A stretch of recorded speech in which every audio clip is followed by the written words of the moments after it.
Walter, ¿cómo está? ¿Bien? Muy bien, gracias a Dios, con un clima mejorado en Santa Cruz.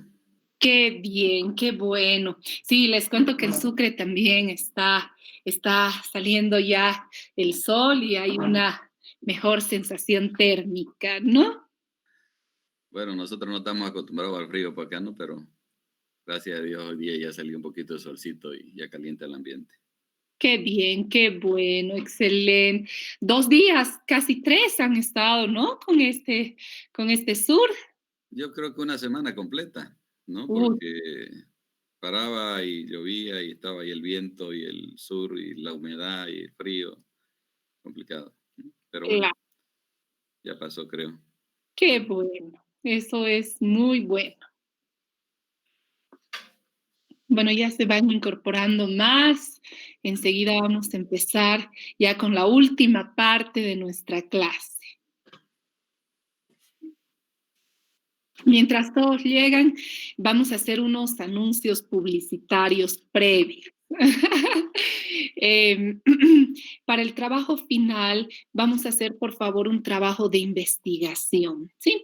Entonces, cada maestrante va a tomar, va a hacer un ensayo teórico, por favor, y va a tomar el eje temático que más le haya interesado de los que hemos visto. Por ejemplo, a alguien le puede haber gustado más el tema de la doctrina del control de convencionalidad, a alguien el tema de la doctrina de reparación integral de daños, la acción de libertad, el tema que quiera, pues lo va a desarrollar en un ensayo teórico en el cual identifique cuál es el problema jurídico que plantea y pues desarrolla el tema y genera la conclusión, ¿no? Entonces un ensayo teórico no puede tener más de 15 hojas, ni menos de 5, tiene que tener una introducción, un desarrollo, conclusiones y la parte bibliográfica.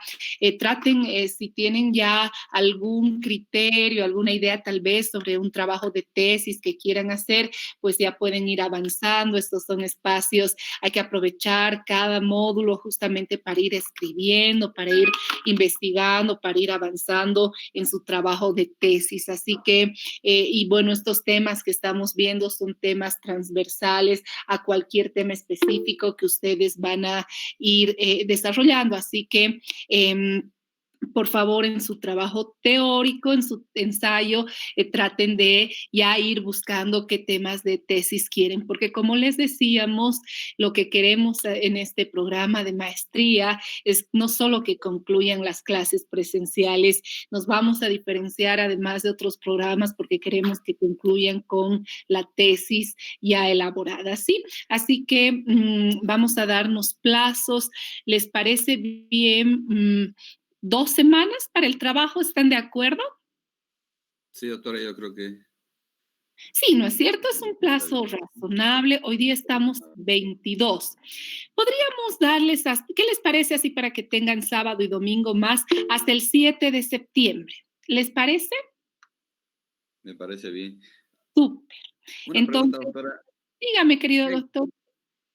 Bueno, aparte de escoger, digamos, la temática, ¿qué es lo que hay que identificar en concreto en el tema? La identificación del problema jurídico, es Por decir, ejemplo, sí, sí, hemos visto, por ejemplo, en la reparación integral de daños, ¿no es cierto? sí, Hemos hecho, pueden hacer el análisis de la sentencia, la ok, 19, cómo ha generado la compatibilidad con el bloque, pero ¿cuál es el desafío? Hemos visto que, por ejemplo, uno de los desafíos es que no tenemos el tema de la parte de la supervisión. Entonces, en las conclusiones, ahí pueden ver que el problema jurídico es que ya tenemos la doctrina de reparación integral de daños, pero nos falta el tema de la supervisión de oficio de los fallos del Tribunal Constitucional. Vean, igual en su tema de tesis, ¿por qué les digo esto? Porque ya tenemos que ir desarrollando este tema para efectos de que vayan formulando los problemas jurídicos que van a plantear en sus tesis de maestría. O, por ejemplo, el estándar más alto. Hemos identificado ya toda la doctrina del estándar jurisprudencial más alto alto. Sin embargo, por ejemplo, pueden tocar una línea jurisprudencial en la que evidencie que el Tribunal Constitucional ha dado un avance, pero posteriormente ha utilizado sentencias aisladas que, si bien no son precedente en vigor, pero que desconocen el estándar más alto. Y así pueden ir buscando temas que generen problemas, debates que deban ser investigados en el ámbito académico. ¿Sí? Esto para ir avanzando en el ejercicio de sus tesis de maestría. ¿Sí?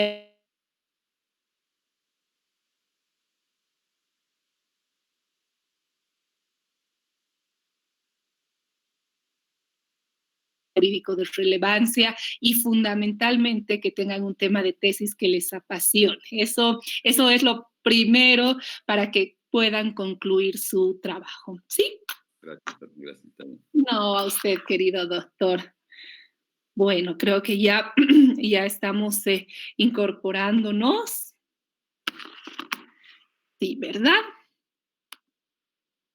Ya tenemos 48 personas. Bueno, igual, vamos a continuar con las que estemos y todos ya seguramente se van a ir incorporando poco a poco, porque ya tenemos estos últimos minutos. Como siempre, no quiero torturarlos hasta más de la hora que nos han fijado, así que por eso ya no podemos esperar a los demás, que me imagino que van a ir uniéndose poco a poco. Bueno, hasta aquí hemos hecho reflexiones importantísimas, ¿no? Hemos ido viendo estándares más altos, hemos desarrollado la 19-2018-S2, hemos visto cómo una sentencia constitucional puede plantear varios problemas jurídicos, hemos visto cómo esta sentencia desde el enfoque de género, primero amplía el ámbito de protección de la acción de libertad. Eso quiere decir que la acción de libertad va a tutelar cualquier acto u omisión vinculada al deber de la debida diligencia, que justo es lo que vamos a ver ahora desde esta perspectiva de género, lo cual hace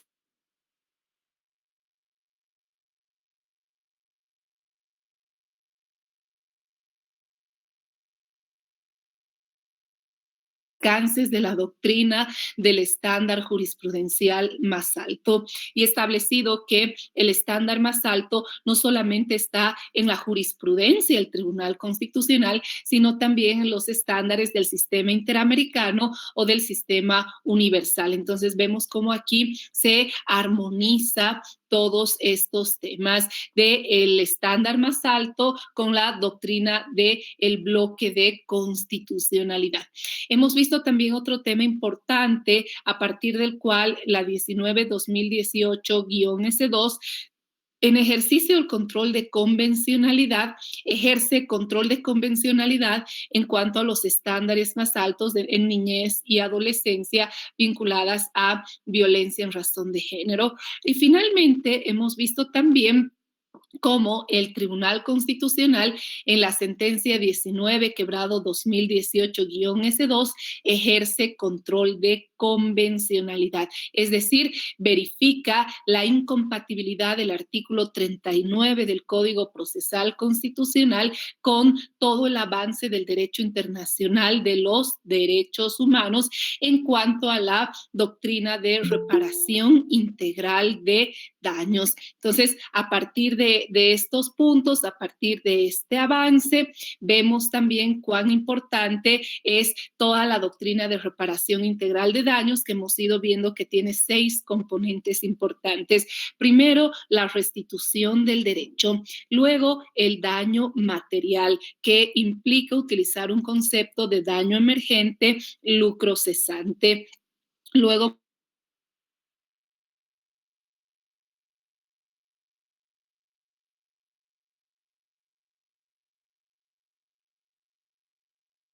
moral, también el daño familiar y el daño al proyecto de vida. Entonces, vean cómo estas primeras 3 medidas tienen una visión individual de la víctima, pero también alcanzan a su entorno familiar. Por eso hablamos de medidas de restitución, medidas, el daño material, el daño inmaterial, que reitero, implica daño moral,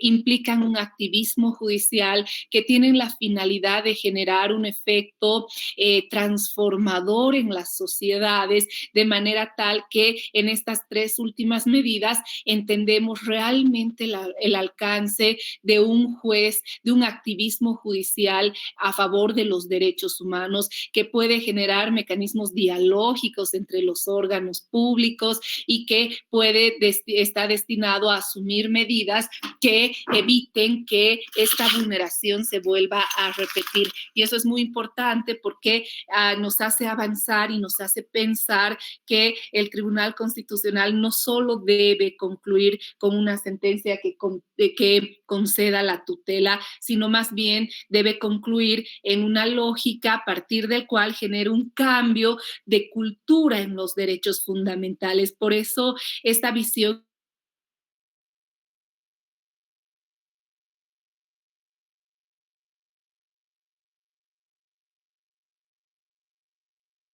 S2. Pero también veíamos cómo a partir de esta reparación integral de daños tenemos las medidas en estas tres medidas de este activismo judicial, vemos que se puede asumir medidas de satisfacción, que es una medida de reparación moral. También vemos cómo se puede asumir lo que se llama las medidas de rehabilitación, y también vemos cómo desarrollamos el concepto de las garantías de no repetición. Entonces, todos estos conceptos es importante que los manejemos a partir de la doctrina de reparación integral de daños. Claro que también hemos visto lo que le falta al Tribunal Constitucional es desarrollar una instancia de supervisión de oficio de estas decisiones. Entonces, a partir de todos estos elementos, pues ya hemos visto el potencial emancipatorio de la 19-2018 y su perspectiva de género para la tutela efectiva de cualquier vulneración vinculada al deber de la debida diligencia. Y justamente es el deber de la debida diligencia en el que voy a entrar a analizar ahora con sus elementos importantísimos, y voy a entrar a analizar este concepto desde una de las sentencias que también ha sido muy criticada, si es que se la ve desde una perspectiva de igualdad formal, y por supuesto desde un enfoque de género. Contiene los estándares más altos incluso que los desarrollados por la Corte Interamericana, porque aquí vamos a ver cómo desde la debida diligencia el juez está obligado a flexibilizar presupuestos formales y a utilizar los principios del iura novit curia, el principio de verdad material y el principio de el pro actione o prevalencia de la justicia material. Entonces, sin duda esta sentencia, si la lecturamos desde una lógica de igualdad formal, además solo desde una lógica de subsumir los hechos a la ley, no la vamos a poder entender. Sin embargo, si miramos esta sentencia desde los estándares internacionales y desde este deber de la debida diligencia con enfoque de género, pues vamos a ver que esta sentencia está planteando esta visión del activismo judicial. Y entonces, primero les voy a contar el caso que plantea, que se dio en este caso, y luego vamos a ir viendo cómo plantea y cómo esta sentencia recolecta el deber de la debida diligencia. Ese deber de la debida diligencia que en violencia en razón de género, nuevamente recordemos este caso que hemos visto, Campo Algodonero versus México. En el caso Campo Algodonero versus México, pues vemos cómo en este caso, la Corte Interamericana estableció por primera vez el juzgamiento con perspectiva de género, pero además desarrolló, al interpretar la Convención Belém do Pará, desarrolló justamente los elementos del deber de la debida diligencia. Y entre esos elementos del deber de la debida diligencia genera cuatro subobligaciones específicas para los estados. La primera obligación, que es el deber de prevención. Luego genera el deber de investigación con perspectiva. perspectiva de género.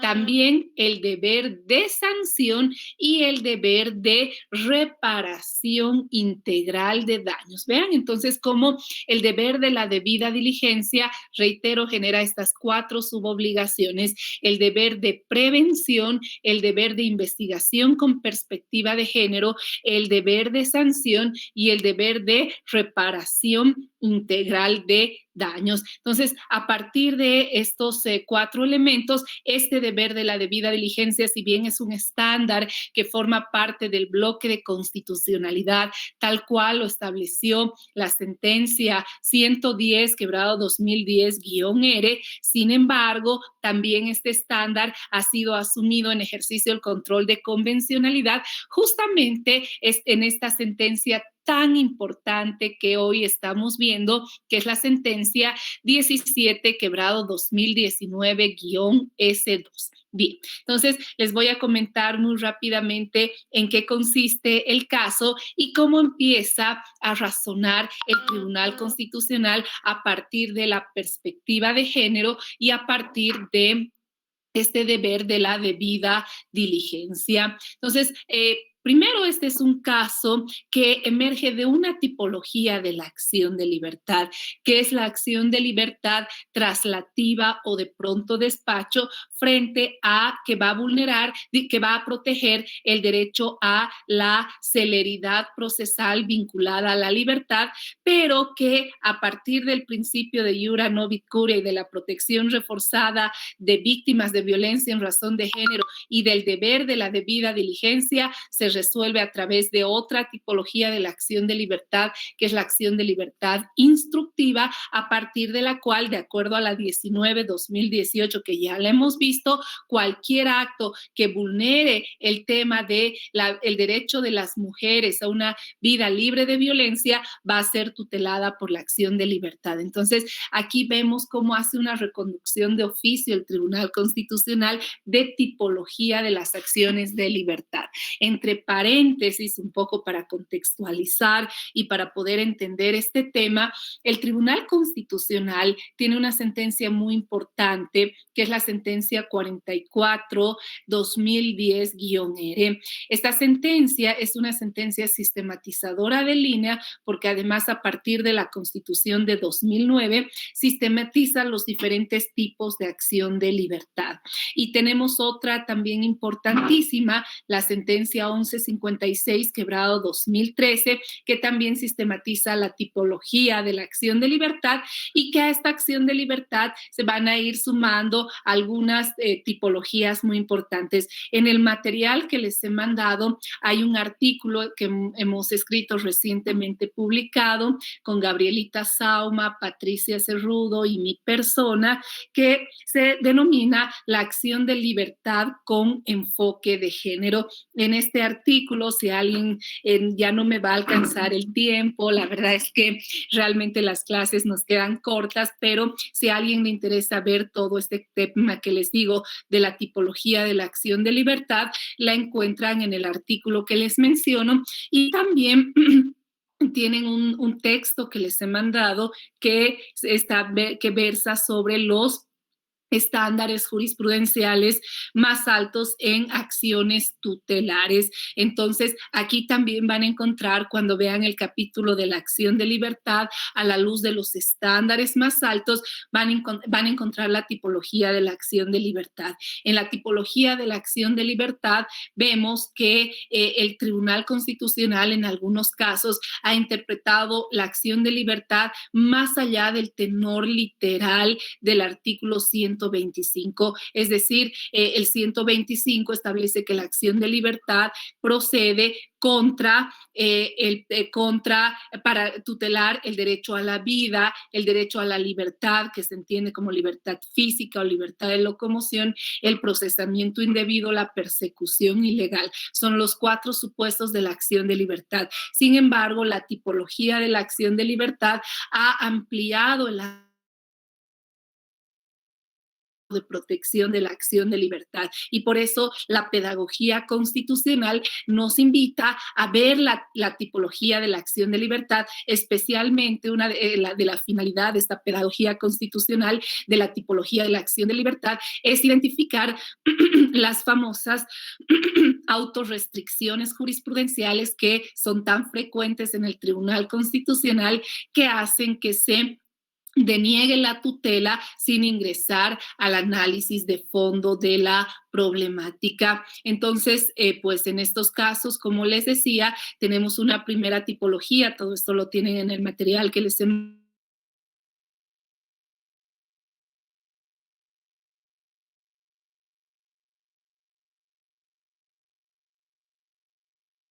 vinculada a privadas y privados de libertad, destinada a evitar que se agraven su situación de privadas o privados de libertad.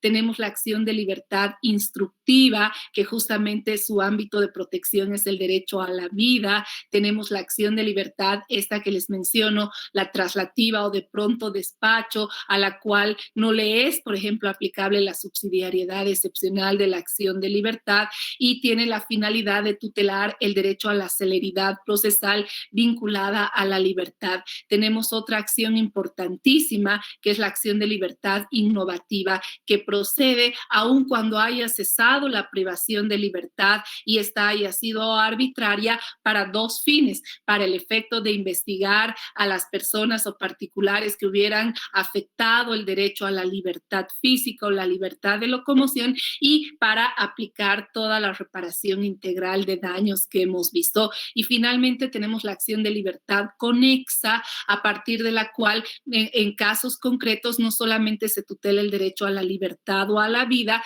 sino que por interdependencia se puede tutelar otros derechos. Por ejemplo, la sentencia 19-2018-S2 que hemos visto es una sentencia es una tipología, es una acción de libertad además conexa, porque tutela no solamente el derecho a la vida, sino que también tutela por conexitud, en el caso concreto, el derecho a la educación, un derecho que esencialmente se debe tutelar a través del amparo, pero que en este caso, al tener estricta vinculación con el derecho a la vida y concretamente con el derecho de las mujeres a una vida libre de violencia, se enmarca en esta tipología de la acción de libertad conexa.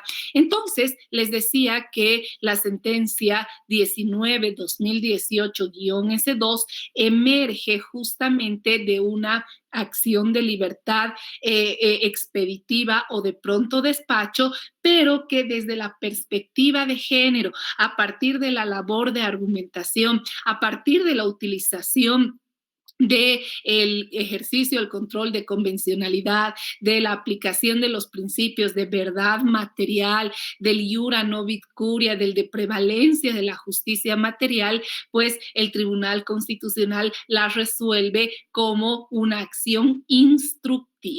Entonces, ¿cuál fue el problema jurídico que se plantea en el caso concreto?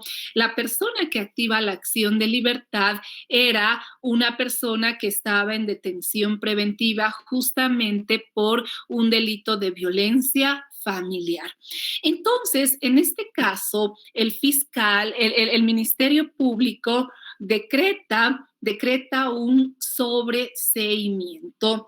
Y entonces, a partir de ese sobreseimiento, esta persona solicita la cesación a la detención preventiva y frente a la dilación para la realización de la audiencia de cesación a la detención preventiva, pues lo que hace esta sentencia es, esta persona es activar la acción de libertad en esta su faceta, que es la faceta traslativa o de pronto despacho. Hemos dicho que la traslativa o de pronto despacho tutela ¿qué derecho? El derecho a la celeridad procesal vinculado a la libertad. Entonces, activa la acción de libertad, le conceden en primera los jueces de garantías, y esta acción va en revisión al Tribunal Constitucional. De la revisión de antecedentes, o sea, si bien lo que se cuestionaba era la celeridad procesal, sin embargo, miren cómo en esta sentencia nos deja 3 estándares jurisprudenciales más altos, importantísimos, porque además estas, como les decía, son herejías constitucionales emancipatorias, además que nos hacen ver este activismo judicial desde el enfoque de género. Entonces, esta sentencia, la 19-2018-S2, primero establece de manera específica la aplicación de la perspectiva de género en materia penal. Segundo, esta sentencia de manera específica asume el deber de la debida diligencia, los estándares en ejercicio de control de convencionalidad, que como les decía, tiene 4 componentes: el deber de prevención, el deber de investigación con perspectiva de género, el deber de sanción y el deber de reparación integral de daños. Entonces, asume todos los estándares de la debida diligencia. Y desde los estándares de la debida diligencia, pues además desarrolla un tercer estándar jurisprudencial más alto, importantísimo, vinculado a la identificación del problema jurídico integral que plantea el caso concreto, que obliga a los jueces, vean, a los jueces, no solamente ordinarios, sino esencialmente, inicialmente el estándar va dirigido especialmente a los jueces constitucionales y obliga desde el deber de la debida diligencia a realizar un abordaje del problema jurídico integral que plantea el caso concreto, a la luz además de un principio de protección reforzada de la víctima. Y entonces, claro, aquí viene esta visión de los estándares más altos, además a la luz de un juzgamiento con perspectiva de género. Entonces, esta sentencia, la 17/2019-S2, primero se centraliza su análisis en el deber de investigación con perspectiva de género.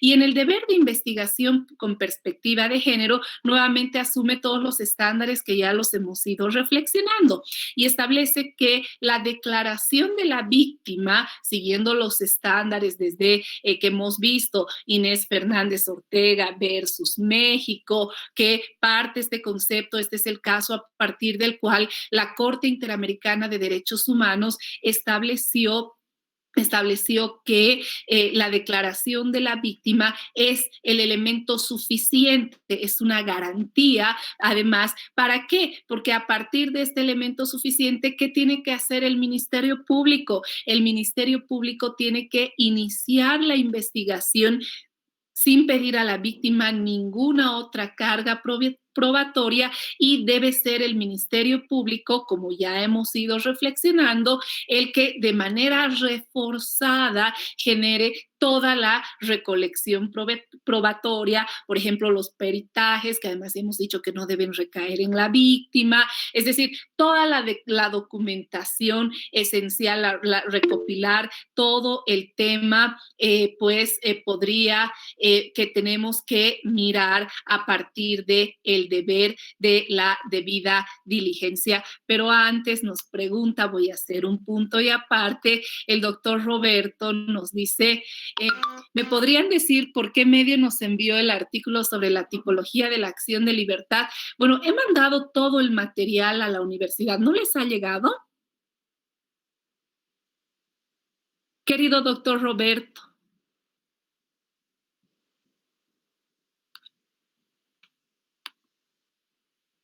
Doctor Roberto.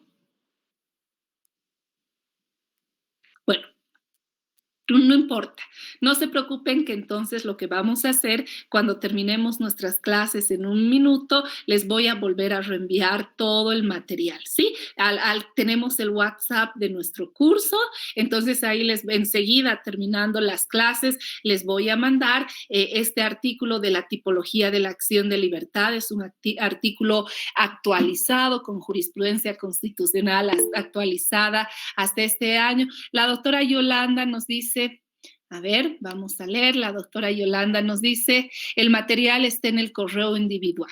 Está también en Classroom, exacto, muchas gracias. Entonces, bueno, de todas maneras, si alguien necesita, me escribe al WhatsApp y yo le reenvío todo el material con mucho gusto para que así lo guarden y también lo lean y, bueno, apliquen todo este tema que estamos viendo, ¿sí?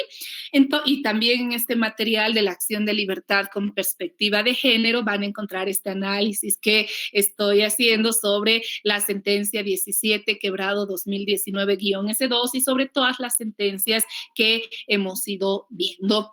Entonces, les decía, doctor Carlos Mauricio nos dice, ¿qué tiempo tarda en Sucre una acción de libertad en resolver?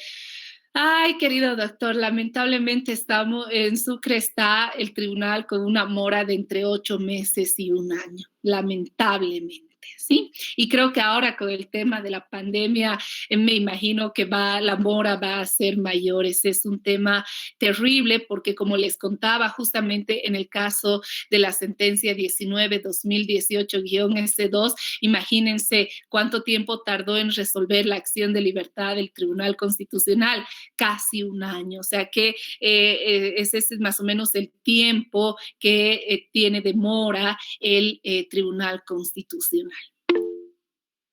No, con mucho gusto, querido doctor Carlos, para eso estamos. Bueno, entonces les decía también que desde esta tipología, desde la sentencia 17-2019-S2, les decía que el Tribunal Constitucional, además de desarrollar las 4 subobligaciones del deber de la debida diligencia, centraliza su análisis, centraliza el problema jurídico en justamente la investigación con perspectiva de género. Y les decía que a partir de los estándares, el caso Inés Fernández Ortega versus México, la declaración de la víctima, que es un elemento esencial a partir del cual el Ministerio Público, solamente con la denuncia de la víctima, ¿qué debe hacer? Debe iniciar la investigación como de oficio y debe generar toda esa labor que ya la hemos reflexionado, que es esa labor de recolección probatoria, pero además que adquiere un carácter reforzado. Entonces, a partir de ello, pues desarrolla este deber de la debida diligencia y los roles de una investigación con perspectiva de género. Y en este marco, pues, esta sentencia desarrolla un tema muy importante, además un tema muy frecuente en nuestro medio. Justamente aquí en Sucre, también con Gabrielita, con la doctora Soraya Santiago, que va a ser también su docente, hicimos con el Centro Juana Zurduy una investigación, esto fue el año 2017, en temas de rechazos y sobreseimientos del Ministerio Público con sesgo de género. Este informe lo tienen en la página del Centro Juana Zurduy de Padilla, que es un centro de promoción de derechos de la mujer aquí en Sucre, y pues ahí evidenciamos que hay en temas de violencia en razón de género, aproximadamente un 60% de las causas terminaban primero o por rechazos de o por sobreseimientos, fundados en qué? Fundados en el abandono de la víctima o su supuesta inactividad procesal. Entonces, esta sentencia, la 17-2019-S2, pues de manera específica establece, a la luz del deber de la debida diligencia, que obliga al Ministerio Público a realizar toda esa labor de recolección probatoria, pues a no rechazar las denuncias ni decretar sobreseimientos fundados en qué? En el abandono de la víctima o en su inactividad procesal. todos estos rechazos o sobreseimientos fundados en el abandono de la víctima o en su supuesta inactividad procesal, pues son decisiones con sesgo de género y absolutamente contrarias al deber de la debida diligencia que debe cumplir el Estado boliviano. Por lo tanto, vean cómo cuando el Ministerio Público, por ejemplo, rechace una denuncia fundada en estos elementos, ¿qué tienen que hacer? ¿Qué tiene que hacer la víctima? Pero esencialmente, por ejemplo, los SLIMs, las defensorías de la niñez o el CICLUB, el CEPDAVI, que pertenecen al Ministerio de Justicia. ¿Qué tienen que hacer? Tienen que activar inmediatamente la acción de libertad, siguiendo el lineamiento de la sentencia 19-2018-S2. No necesitan agotar la vía, no necesitan que vaya ante el fiscal departamental, no, porque estamos hablando de un tema de violencia en razón de género y se debe seguir la sentencia sentada en justamente la sentencia 19-2018-S2. Entonces, a partir de este tema, por eso les digo, y miren qué es lo que suele pasar, una práctica muy frecuente. ¿Qué hace desde el deber de la debida diligencia? Y así hay que interpretar además la ley 1173, por ejemplo, las medidas de protección en relación a la víctima las puede dar las de carácter urgente el CICLUB, el CEPDAVI, la Defensoría de la Niñez, los SLIMs, el Ministerio Público y claro, estas estarán sujetas a control jurisdiccional y pondrán en conocimiento en el plazo de 24 horas la medida de protección asumida al juez, pero deben ser asumidas desde los estándares internacionales en el primer contacto con la víctima. ¿Por qué? Porque eso va a implicar que el Estado desde el primer contacto con la víctima le brinde protección, le genere un empoderamiento, porque esa es también la causa. O sea, alguna vez nos hemos preguntado por qué la víctima no continúa. Claro, yo creo que a veces el Ministerio Público ese es el problema, ¿no? Directamente rechaza la denuncia o el sobreseimiento al amparo de un supuesto abandono procesal, ¿no? De la víctima, pues estas decisiones son carentes tienen sesgo de género desde la perspectiva de la sentencia 17-2018-S2. ¿Por qué?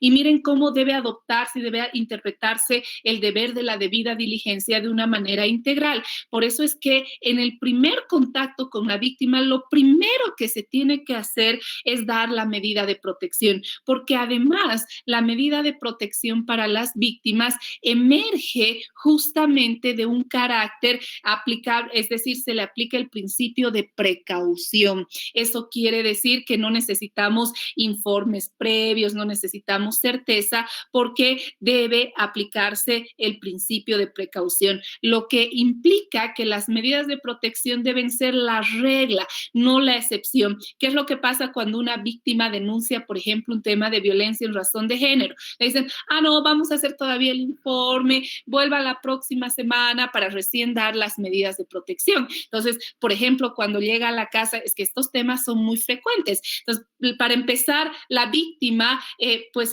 ya en una situación de vulnerabilidad por la violencia, lo primero en la familia. ¿Cómo vas a denunciar al padre de tus hijos? O sea, vean la revictimización, y justamente para eso es importante las medidas de protección, el apoyo, por ejemplo, psicológico que se pueda brindar a la víctima en el primer contacto y desde el primer contacto. Esas van a ser medidas eficaces también. ¿Para qué? Para que la víctima, pues además se siga el proceso, pero además con una protección reforzada, ¿no? Entonces, además, vean que si se darían las medidas de protección en el primer contacto, podríamos incluso evitar muchos feminicidios que a veces se materializan precisamente porque el Estado no ha dado una respuesta oportuna a partir de las medidas de protección que emergen de este deber de la debida diligencia. Por lo tanto, la sentencia 17-2019- S2, justamente en una interpretación sistémica establece que en esta investigación con perspectiva de género, el Ministerio Público no puede rechazar denuncias o no puede decretar sobreseimientos en base a qué, en base, por ejemplo, a un abandono de la víctima o a una supuesta inactividad procesal. Ese es el segundo estándar desde la debida diligencia importantísimo de la sentencia 17-2019-S2. Hasta aquí estamos en toda la línea acorde con los estándares. Y aquí viene el tercer estándar que desde mi perspectiva es un estándar más alto que incluso los desarrollados por la Corte Interamericana de Derechos Humanos. Este es un punto de la que podría ser calificado como la herejía constitucional destinada precisamente a generar un cambio de cultura que nos hace ver desde la perspectiva de género en la importancia del activismo judicial, cómo además ese juez va a aplicar los principios de verdad material, el iura novit curia, la prevalencia de la justicia material más allá de presupuestos formales. Entonces, ¿cuál es el cuestionamiento que realiza esta sentencia? ¿Qué es lo que pasa? Pues si ustedes se fijan, esta acción de libertad se inicia como una acción de libertad traslativa o de pronto despacho, es decir, es esa persona que estaba privada de libertad con detención preventiva por un delito de violencia en razón de género, en el cual el fiscal decreta el sobreseimiento basado en qué, basado en el abandono de la víctima. Entonces vean cómo este sobreseimiento del fiscal, este sobreseimiento es absolutamente sesgado y es contrario a todos los estándares internacionales. Entonces, es la persona privada de libertad que dice, bueno, el juez no está dando celeridad para que se lleve a cabo mi audiencia de cesación a la detención preventiva. Y entonces el Tribunal Constitucional dice, a ver, un momentito. Y aquí aplica ¿qué principio? El principio del iura novit curia, que además lo aplica en interdependencia con el principio de verdad material y del pro actione, que hace que hay casos concretos en virtud de los cuales es preferible flexibilizar un presupuesto formal para hacer prevalecer precisamente una protección reforzada a la víctima en este caso, porque claro, además desprotegida por el Ministerio Público con sesgo de género y también por una justicia vendada que no mira a la víctima cuando el Estado tiene una obligación de dar una protección reforzada a la víctima. Entonces, ¿qué hace el Tribunal Constitucional en la sentencia 17-2019-S2? Pues establece el deber de valoración integral del problema jurídico que implica aplicar el iura novit curia. Y dice, o sea, sí, aquí hay un tema de celeridad procesal, pero hay algo más, y aunque la víctima no ha impugnado, nosotros, los jueces constitucionales, son jueces que son garantes de los derechos de la víctima, además desde el deber de la debida diligencia. ¿Y qué hace? Aborda el problema jurídico integral, no solamente mirando la fase de la celeridad procesal como se invocó, sino por eso de oficio, además utiliza la figura de la acción de libertad instructiva y dice, no, pero además, aquí no es solo un tema de celeridad procesal, porque eso implica anular los derechos de la víctima, no, sino que aquí en el problema jurídico integral, el problema también está en el sobreseimiento, porque a partir del sobreseimiento, mire, esto no se pidió, lo hace de oficio. Claro, algunos podrían decir, pero ¿cómo hace eso un tribunal constitucional?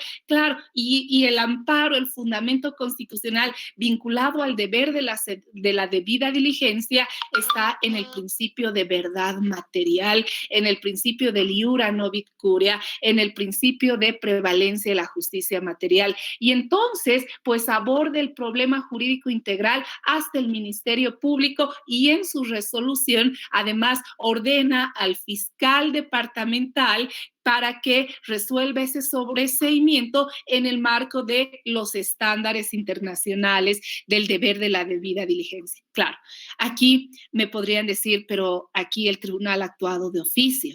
Y la respuesta es que sí, puede actuar de oficio. Ese es el iura novit curia, esa es una interpretación coherente y por eso es que esta sentencia desarrolla un estándar importante a partir del cual en violencia en razón de género obliga al juez constitucional a abordar el problema jurídico no desde una parcialidad, sino desde una integralidad. ¿Para qué? Para que ejerza control de convencionalidad, para que sea realmente garante, si bien también de el procesado, pero garante de manera reforzada de la víctima, porque es un juez constitucional. Y entonces esta es la visión, por eso es que esta sentencia plantea un tercer estándar importante que es el deber de abordaje del problema jurídico integral en relación a víctimas de violencia en razón de género.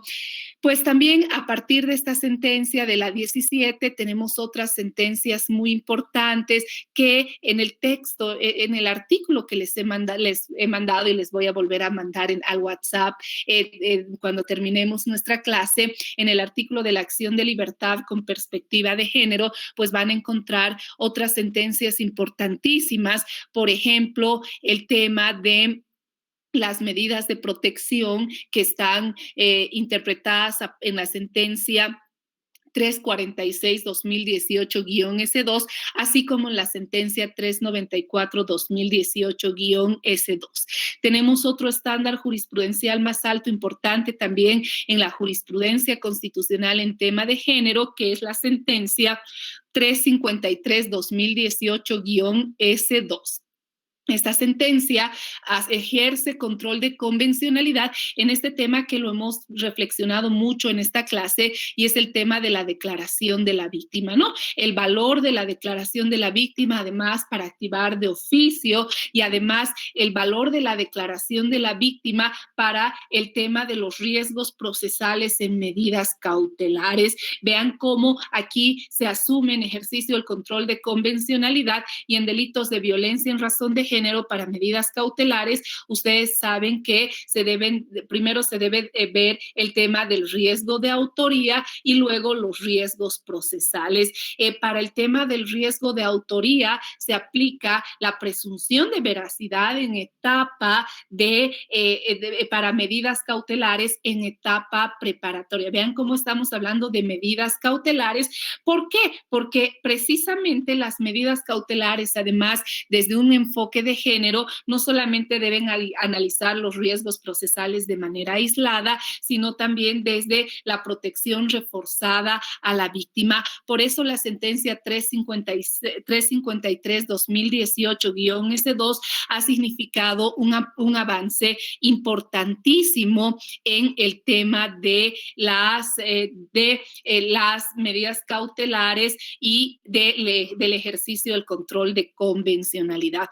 Luego, para medidas cautelares de manera específica en temas de violencia en razón de género, tenemos la sentencia 394-2018-S2, a partir de la cual en medidas cautelares, pues además de los riesgos procesales, hay que enfocarse, hay que resguardar el peligro de la víctima y hay que darle una protección reforzada a las víctimas de violencia en razón de género. Entonces, estas son sentencias importantísimas que, de acuerdo a todas las herramientas que hemos venido viendo y que enseguida, antes de ya una última sesión de participaciones, pues vamos a hacer ahorita unas conclusiones de las clases, pero es importante reflexionar desde la perspectiva de género que hemos visto en estas clases, identificar estas sentencias que las hemos analizado, que contienen el estándar jurisprudencial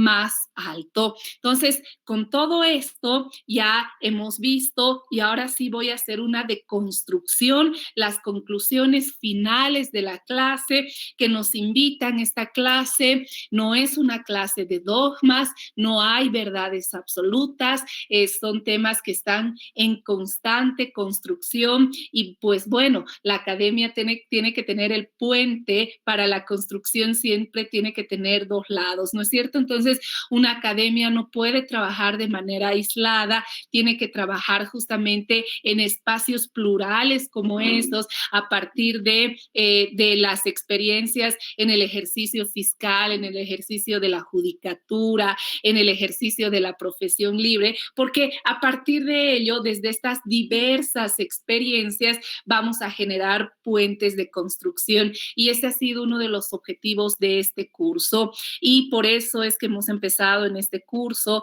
a ver cuán importante es intentar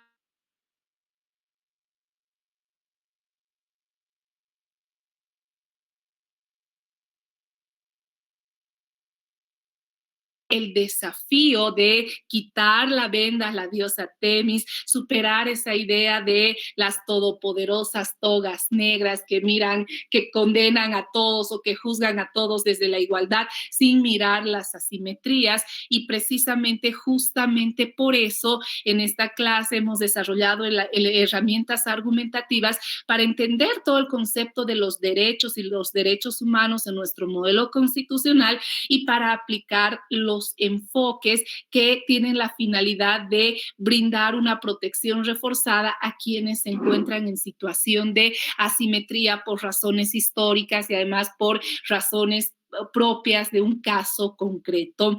Entonces, desde esa perspectiva, hemos empezado a utilizar desde nuestra caja de herramientas varios elementos que nos ayudan a repensar, a reflexionar, a entender que el derecho es más complejo que solo mirarlo desde las reglas jurídicas de la ley y de ese juez neutral que solamente aplica la subsunción. Entonces, esta clase nos invita a mirar el derecho no con un solo ojo, sino que esta clase nos invita a mirar el derecho con los dos ojos. Para eso hemos ido ya en este recuento final, hemos utilizado herramientas importantísimas. Primero, hemos contextualizado todo nuestro análisis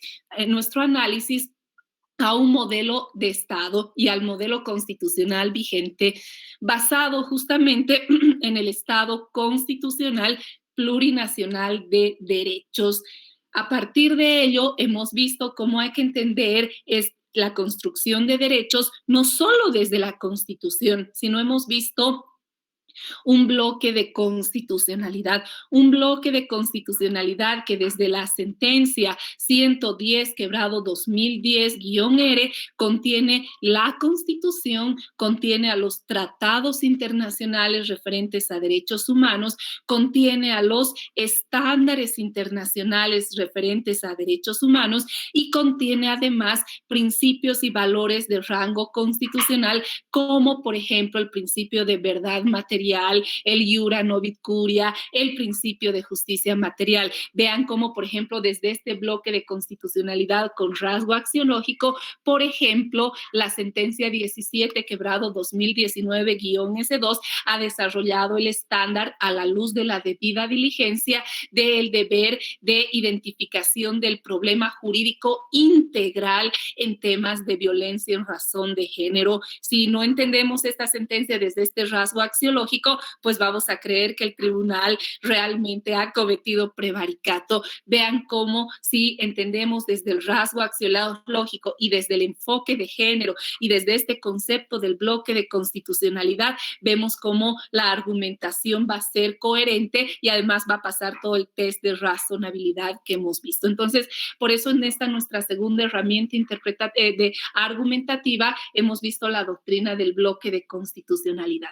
Hemos visto visto también la doctrina del control de convencionalidad. Cuando hay una contradicción de norma interna con una norma de derecho internacional de los derechos humanos, ¿qué debe hacer el juez? Ejercer control de convencionalidad, darle a esa norma un sentido conforme al bloque y por ende aplicar de manera directa y preferente el estándar más alto. Hemos visto el caso de la sentencia 19-2018-S2, un típico caso de, en virtud de la cual el 39 del Código Procesal Constitucional, que lo hemos leído, no era completo en relación a todo el avance del derecho internacional de los derechos humanos en tema de doctrina de reparación integral de daños. Entonces, aquí hemos visto cómo el Tribunal Constitucional, a través de la acción de libertad, ejerce ¿qué? Ejerce control de convencionalidad.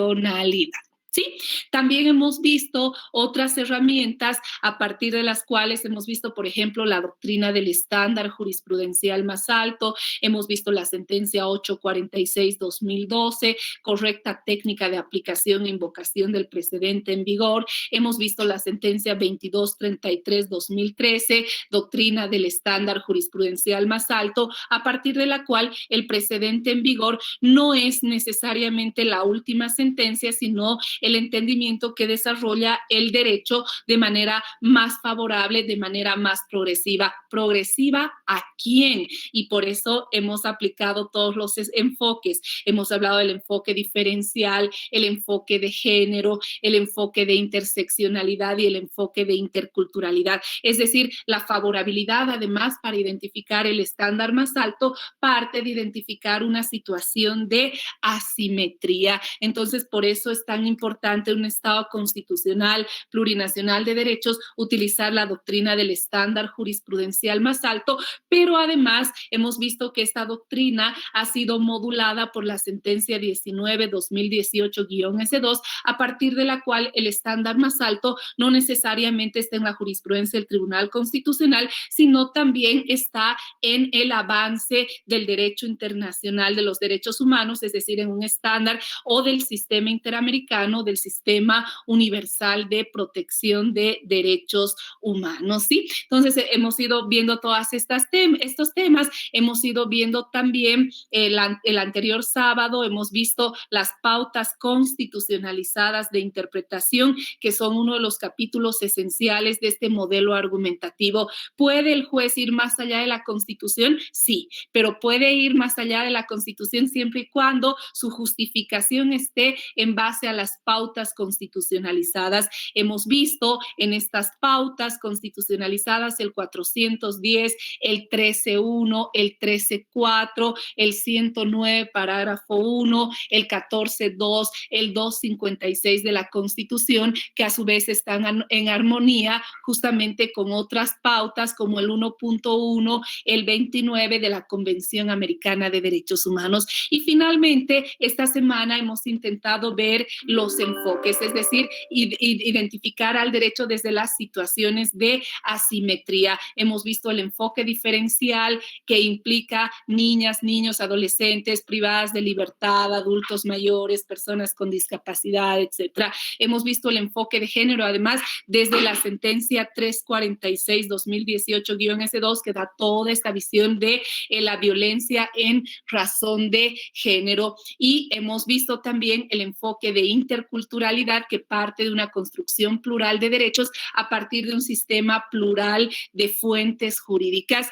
Y hemos visto también el enfoque de interseccionalidad. A partir de eso, concretamente en el tema de género, hemos ido identificando los estándares jurisprudenciales más altos del Tribunal Constitucional, además en armonía con la evolución del derecho internacional de los derechos humanos. Pues bien, con esto, no sé si alguien tiene, antes de que ya demos nuestras palabras de despedida, no sé si alguien tiene alguna pregunta, alguna duda, algún comentario.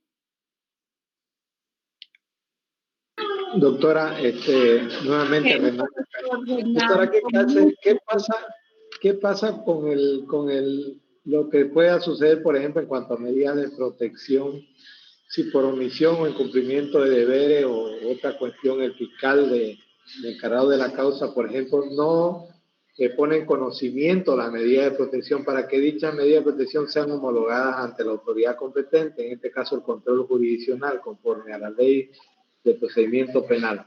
Y esta, en caso, digamos, del imputado o procesado, ¿no? Sean incumplidas. ¿Qué pasaría en ese nexo, por ejemplo, de que son incumplidas y no han puesto en conocimiento de la autoridad competente para ser homologada y a lo aprenden? ¿Qué pasaría? Bueno, qué buena pregunta, querido doctor Renan. Primero, como hemos dicho, la ley 1173 establece dos tipos de medidas de protección. Unas sujetas exclusivamente a reserva judicial y otras sujetas a que se denominan las medidas de protección de carácter urgente, que pueden ser establecidas por el CEPDAVI, el CIPLUB, los SLIMS, el Ministerio Público, etcétera, sujetas condicionadas al control jurisdiccional ulterior. Entonces, primer punto, cuando no se cumplen y obviamente las autoridades judiciales, los servidores públicos tienen el deber de poner en conocimiento al juez cautelar. Si no lo hacen, generan responsabilidad, pero no atribuible a la víctima. O sea, la víctima no tiene por qué cumplir o cargar con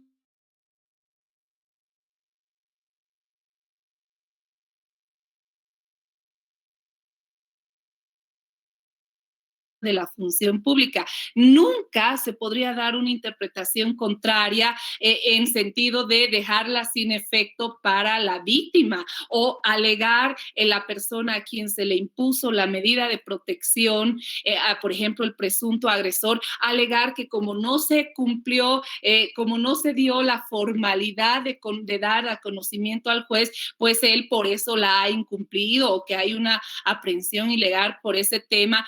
No, en mi criterio no podrá generar responsabilidad para los servidores públicos, pero la medida cautelar es plenamente válida y además no se olviden que desde la opinión consultiva 23/2017, esta medida cautelar, la Corte Interamericana ha desarrollado un gran principio que es el principio de precaución. Entonces, la medida cautelar tiene fundamento en el principio de precaución y aun cuando no se dio cumplimiento, se dio no se generó, no se cumplió los plazos para poner a control jurisdiccional, la vigencia de la medida cautelar es absolutamente válida. ¿Qué pasa si no cumple el presunto agresor? La ley 1173 también ya desarrolla las sanciones. En este caso, pues hay una privación de días de libertad justamente por incumplir las medidas de protección y además este elemento pues será valorado en el momento, por ejemplo, si se solicita una detención preventiva, porque el riesgo de la víctima es uno de los elementos que hemos dicho que desde la sentencia 394/2018-S2 hay que precautelar. Entonces, sin perjuicio de la responsabilidad para los servidores públicos, no puede dejarse sin efecto esa medida de protección, porque es una protección reforzada ¿a quién? A la víctima. ¿Sí? Espero haber respondido, querido doctor Renan. No, claro, doctora, pero el caso obviamente sucedió, ese caso que yo también atendí, sucedió antes de la vigencia de la ley 1173, obviamente, con lo que usted nos está aplicando, ¿no? Entonces ya no sería aprehensión, ¿no, doctora? Sería privación de libertad en caso de que haya sido, no corresponde la aprehensión, ¿no? Porque no hay fragancia, ¿no? Ese delito no está contemplado en el Código Penal.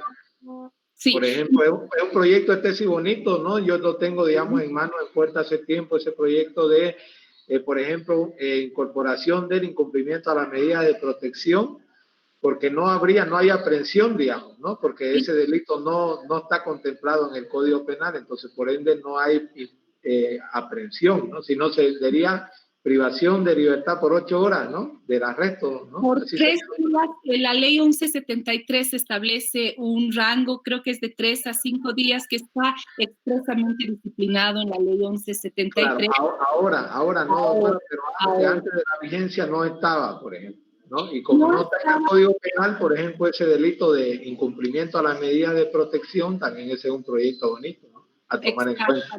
Gracias, doctor. No, a usted, querido doctor Renan.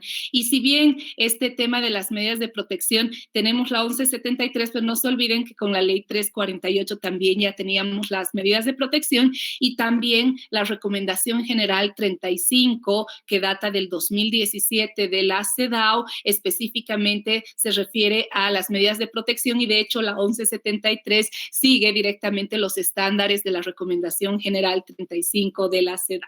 Así es, querido doctor. Bueno, con todo esto, ya no quiero tenerlos más. Es inevitable, lo siento mucho, me he pasado siempre un poquito más, pero bueno, para mí realmente es un gusto compartir con ustedes. Ha sido un gusto pasar estas 2 semanas de clases. Ya nos vamos a estar viendo nuevamente porque vamos a trabajar como coordinadora académica de este programa. Nos queda trabajar justamente con sus trabajos de investigación.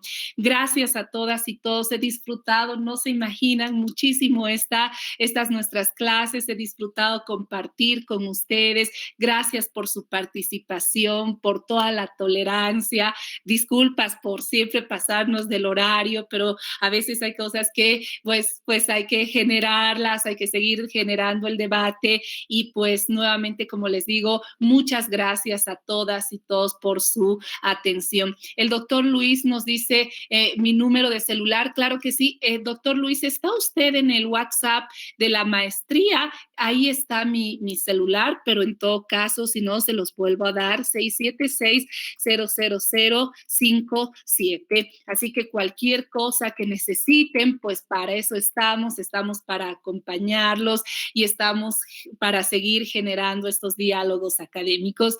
Muchas bendiciones, cuídense mucho, por favor. Sé que estamos pasando por momentos muy difíciles, así que desde Sucre cuenten con una amiga. Les mando un abrazo muy fraterno, cuídense mucho y disfruten el resto del fin de semana que van a pasar. La próxima clase en septiembre van a pasar, como les decía, con uno de los mejores profesores de Derecho Constitucional, no solamente a nivel de Latinoamérica, sino, como les decía, con una trayectoria, también un contexto del constitucionalismo europeo, latinoamericano, es decir, con una trayectoria a nivel mundial. Así que la próxima clase la van a tener con el profesor Rubén Martínez Dalmau. Muchas gracias por todo, un abrazo, cuídense mucho, felicidades, ha sido un curso excelente y cualquier cosa estamos en contacto. Un abrazo. Hasta luego.